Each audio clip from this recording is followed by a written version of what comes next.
Au nom du Père, du Fils et du Saint-Esprit. Amen. Mes très chers frères et sœurs, nous sommes en ce vendredi, le 30 décembre, le jour dans l'octave de Noël. En effet, depuis bien longtemps, il n'y a pas de saint particulier au calendrier du 30 décembre. Et nous célébrons donc en ce jour une messe qui nous rappelle la nativité de notre Seigneur que nous avons célébrée il y a moins d'une semaine. Elle nous permet aussi de nous souvenir que Noël ne dure pas que le 25 décembre, mais que selon la tradition de l'Église, il dure 12 jours jusqu'au jour de l'Épiphanie.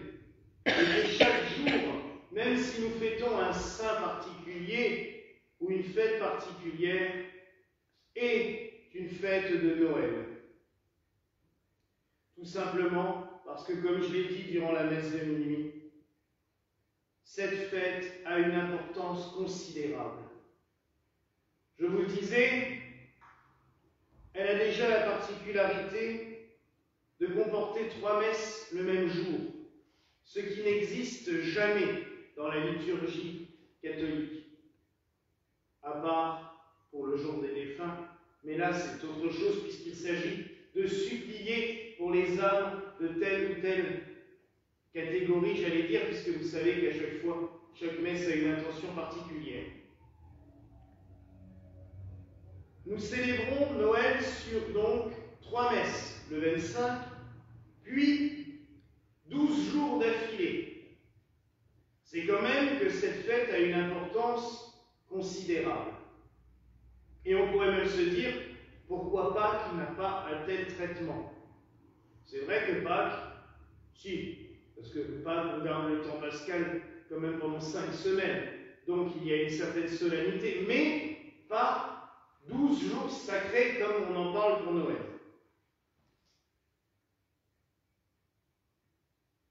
Tout simplement parce que nous sommes aussi à la charnière du temps, de l'année.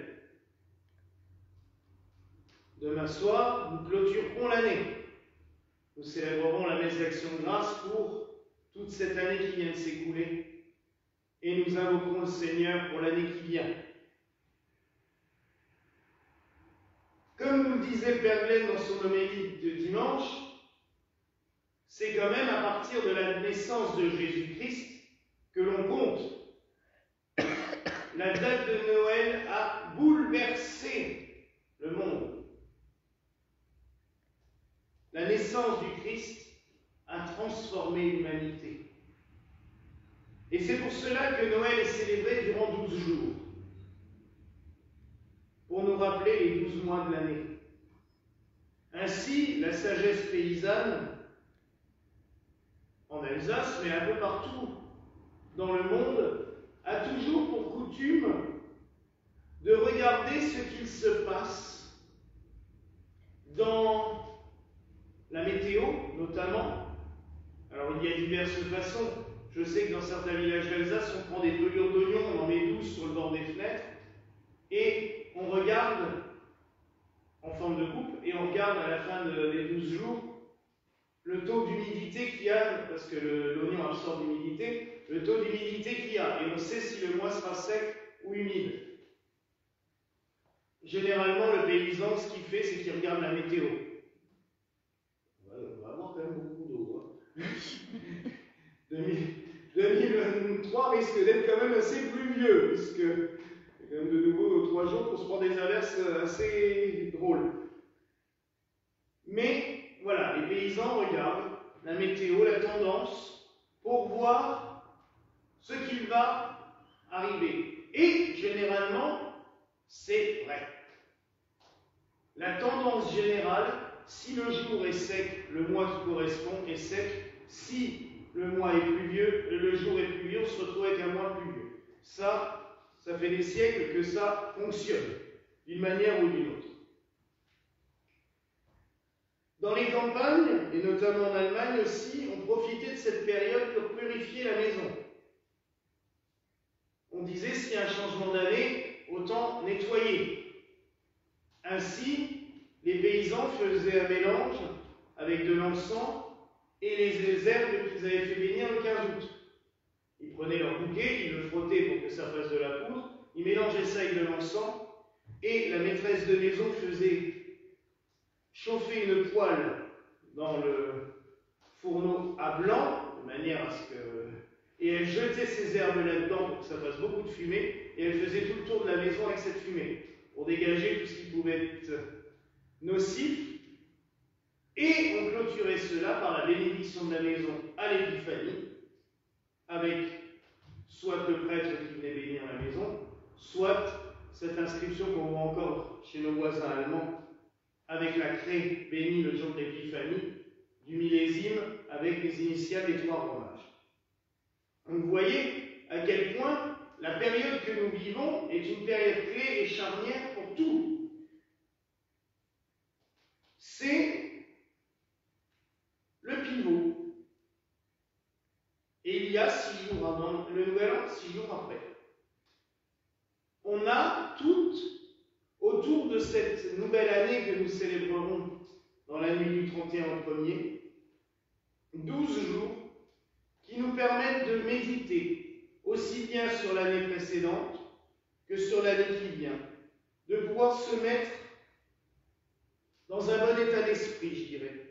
Et tout cela vient parce qu'au mi-temps de la nuit, comme le dit si bien l'introïque du jour, c'est un de mes préférés parce que j'aime beaucoup cette phrase, au mi-temps de la nuit, tandis que le monde entier reposait dans le silence, ton Verbe tout-puissant, ô Dieu, est descendu de son trône royal et céleste.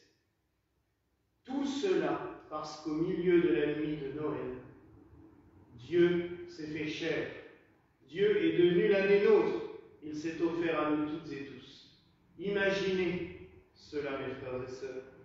Donc vous comprenez mieux pourquoi nous célébrons cette fête de la Nativité avec autant de splendeur, avec autant de dévotion, avec autant de rites particuliers qui se mêlent à tout cela.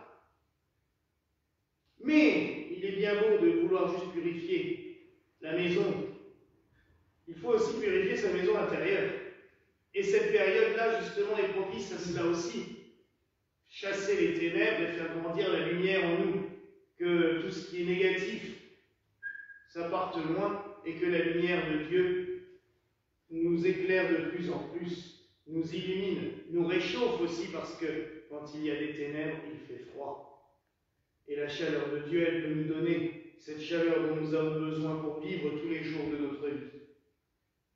Donc oui, mes frères et sœurs, profitons de ce temps qui s'offre à nous, qui nous est donné de la part du Seigneur pour faire le ménage.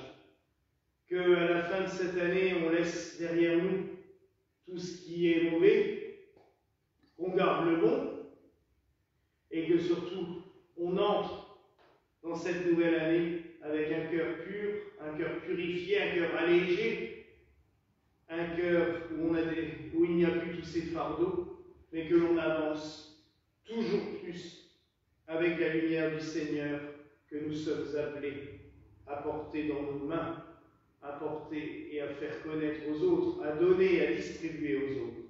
Voilà la grâce que je nous souhaite au nom du Père, du Fils et du Saint-Esprit. Amen.